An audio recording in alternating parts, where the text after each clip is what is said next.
वपुमीश मणीश मशेष गुणं गुणहीन महीश गर्लाभरणं रणनिर्जित दुर्जय दैत्यपुरं प्रणमामि शिवं शिवकल्पतरुम्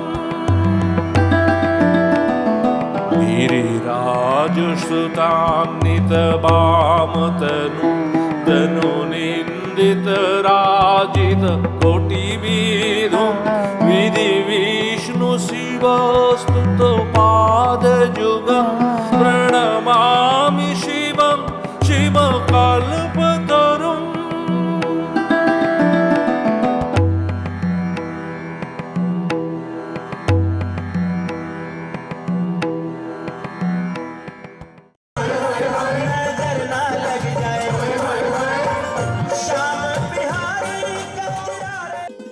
পরের দিন ভোর ৬টায় চন্দনবাড়ি থেকে বেরিয়ে পড়লাম শেষনাগের দিকে যাব বলে। চলছে ঘোড়াওয়ালাদের জুলুমবাজি। मुझे आएगा बराबरी जाऊंगा, नहीं आएगी बराबरी नहीं जाऊंगा। ठीक है, आपका कार्ड दिखाइए ना, आप तो रेट बोले ना। मैंने रेट बता दिया। हाँ, तो ठीक है, आप किसी को बुला दो, बुलाओ। कार्ड दिखाइए ना। मैं क्यों कार्ड दिखाऊंगा? चोरी मैंने कोई की? हम बोला है कि आप चोर हैं। चोरी किया बोले? हम बोला है अभी नहीं, आप तो बोला जे अपना मोटी आप बोल रहे हैं कि ये रेट मोरेट हम लोग का हम लोग बना है, है। तो हम सरकार को बताएंगे कि ये रेट हम लोग बनाया है। हाँ, हाँ? अभी अभी रेट यहाँ पे दे रहा है। यही तो है, आपका बात यही है। तो क्या मैंने 1300 पर जाना है? नहीं, आप क्या बोला है, ये रेट हम लोग बनाया है।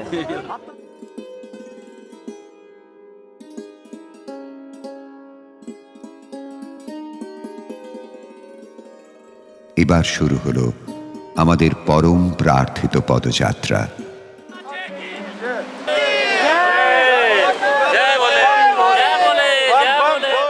ধ্বনিত হলো বাবা অমরনাথ জি কি জয়। চন্দনবাড়ি থেকে শেষনাগের দূরত্ব 14 কিলোমিটার।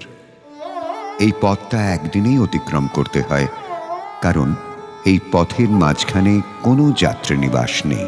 ॐ त्र्यम्बकं यजामहे सुगन्धिं पुष्टिवर्धनम् उर्वारुकमिव बन्धनात् मृत्योर्मुक्षीयमामृतात् ॐ त्र्यम्बकं यजामहे सुगन्धिं पुष्टिवर्धनम् उर्वारुकमिव बन्धनात् मृत्योर्मुक्षीयमामृतात् ॐ त्र्यम्बकं यजामहे सुगन्धिं पुष्टिवर्धनम् उर्वारुकमिव बन्धनात् मृत्योर्मुक्षीयमामृतात् ॐ त्र्यम्बकं यजामहे सुगन्धिं पुष्टिवर्धनम्।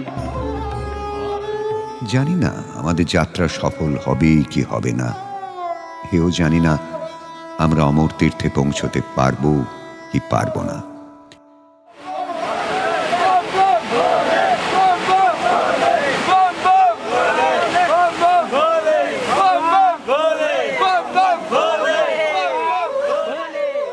জানি না আমরা সেই স্বয়ম্ভূ তুষার লিঙ্গকে দর্শন করতে পারবো কিনা। শুধু এইটুকু জানি আমরা আজ গুহা তীর্থের যাত্রী, হিমালয়ের পথিক। যাত্রার সাফল্য আমাদের হাতে নেই, সেই দায়িত্ব তীর্থ দেবতার। যিনি আমাদের ডেকে এনেছেন তিনিই আমাদের পৌঁছে দেবেন সেই অমর তীর্থে। আমরা তো শুধু পথিক, পথ চলব। যুগাতীত কাল ধরে কত অসংখ্য যাত্রী সেই যাত্রায় যোগদানের জন্য প্রতি বছর আমাদেরই মতো এসে দাঁড়িয়েছেন এখানে, এই পথে। আমাদেরই মতো তারা যাত্রা করেছেন অমর তীর্থে। অনেকে পৌঁছতে পারেননি, কেউ ফিরে এসেছেন, কেউ বা ফিরতেও পারেননি। বাবা অমরনাথের পদতলে রয়ে গেছেন চিরকালের মতো। অশ্বারোহীরা টকবক করে আগে আগে চলেছে, যেন মিছিল চলেছে এই পথে। যতদূর দেখা যায় শুধু মানুষ আর ঘোড়া, ঘোড়া আর মানুষ। আমরা নীলগঙ্গার তীরে এলাম। পাথরে পাথরে প্রতিহত হয়ে নাচতে নাচতে, গাইতে গাইতে অবিরত বয়ে চলেছে ফেনীর নীলগঙ্গা। শোনা যায় চন্দনবাড়ি আর পিসু ঘাটির মাঝখানে লিডারের তীরে তীর্থ স্থানেশ্বর নামে একটা জায়গা আছে। একবার হর পার্বতী সেখানে মধুজামিনী যাপন করছিলেন। মিলনকালে মহাদেব একদিন চুম্বনে চুম্বনে রাঙিয়ে দিলেন মহাদেবীর কপল আর নীলাঞ্জনা দুই আঁখি পল্লব। শিব শান্ত হবার পরে পার্বতী লিডারের স্বচ্ছ শীতল ধারায় তার চুম্বন সিক্ত চোখের নীল কাজল ধুয়ে ফেললেন। স্ফটিক স্বচ্ছ স্রোতস্বিনী নীলাঞ্জনের নীল ধারায় রূপান্তরিত হল। নাম হল নীলগঙ্গা। আজও সেই নীলগঙ্গা হরপার্বতীর প্রেম গীতি গেয়ে চলেছে।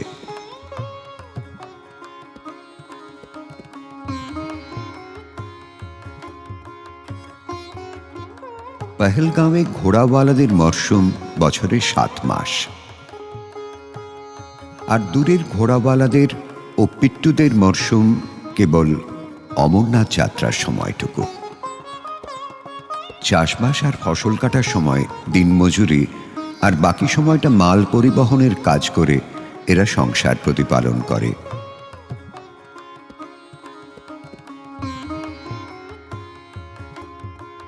যারা হেঁটে উঠতে ভরসা পান না তাদের জন্য রয়েছে ঘোড়া, ডান্ডি আর মাল বহনের জন্য কুলি। চন্দনবাড়ির গ্লেসিয়ার পয়েন্ট থেকে পাহাড়ের গা বেয়ে এঁকে বেঁকে ইংরেজি জেড আকৃতির মতো ওপরে উঠে গেছে 3 কিলোমিটার পথ। এই 3 কিলোমিটার পথ পেরোলেই পিসু টপ। পিসু টপের উচ্চতা 12,000 ফুট, খুব চড়াই আর পিচ্ছিল পথ। এখানে ওখানে ছড়িয়ে ছিটিয়ে রয়েছে বড় বড় পাথর। আমরা ধীরে ধীরে গিয়ে চললাম, খুব সাবধানে। একটু বেখেয়াল হলেই বিপদ। পিসু টপ পৌঁছে এবার একটু বিশ্রাম নিলাম। এখানে রয়েছে ভান্ডারা।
এখানে ভান্ডারার পক্ষ থেকে আমাদের উত্তরীয় পরিয়ে সম্মান জানানো হলো।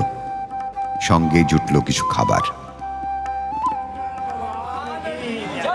भोले बाबा की जय, श्री शिव शक्ति सेवादार दिल्ली, यहाँ आए हुए सभी बोलिए शंकर भगवान की।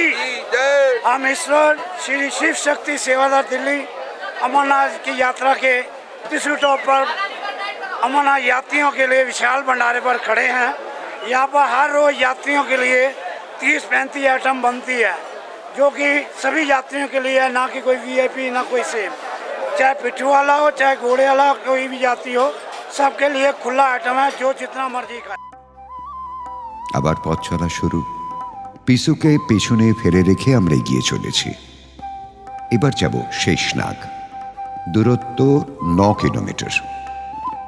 আঁকাবাঁকা পথ, দুধারে সুবিশাল সবুজ প্রান্তর, চারদিকে বরফে ঢাকা পাহাড়। পাহাড়ে সূর্যের আলো এসে পড়লে কেমন ঝলমল করে উঠছে চারদিক। হঠাৎই একদল কালো মেঘ এসে ঢেকে দিল আশপাশ। প্রকৃতি তার রূপকে বিভিন্ন সময়ে বিভিন্নভাবে মেলে ধরলেও লিডার কিন্তু অপরিবর্তিত। সে বয়ে চলেছে ঠিক আগের মতোই। একসময় যোজিবাল পৌঁছে গেলাম। এরপর একে একে আমাদের অতিক্রম করতে হবে পাতালগ্রাড, ব্রজলকোট, জাজিপাড়াও, কুট্টি ঘাটি, তারপর আজকের গন্তব্যস্থল শেষনাগ।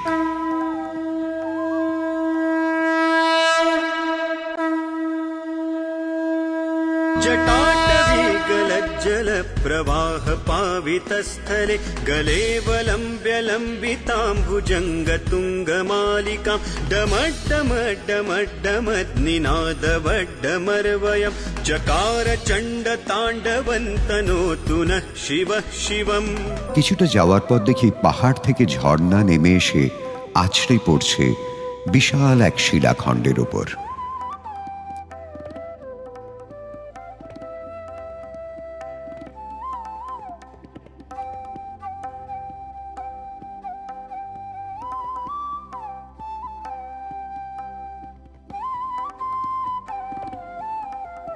আবার পথ চলা।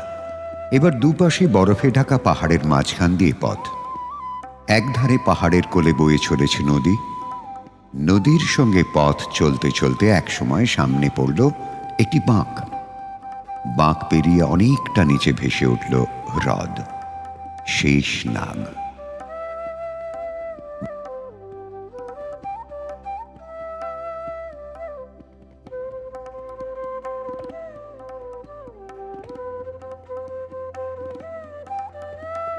বরফাবৃত পাহাড়ের মাঝে ওই ঘন সবুজ শেষনাগ হ্রদ যেন ঝকঝকে একটি পান্না।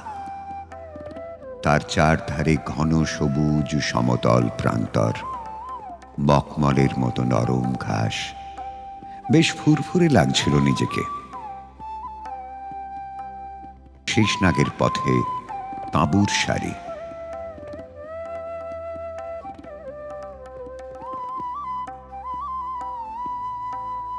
এখানে মাত্র দুটি ভান্ডারা, যা প্রয়োজনের তুলনায় খুব কম।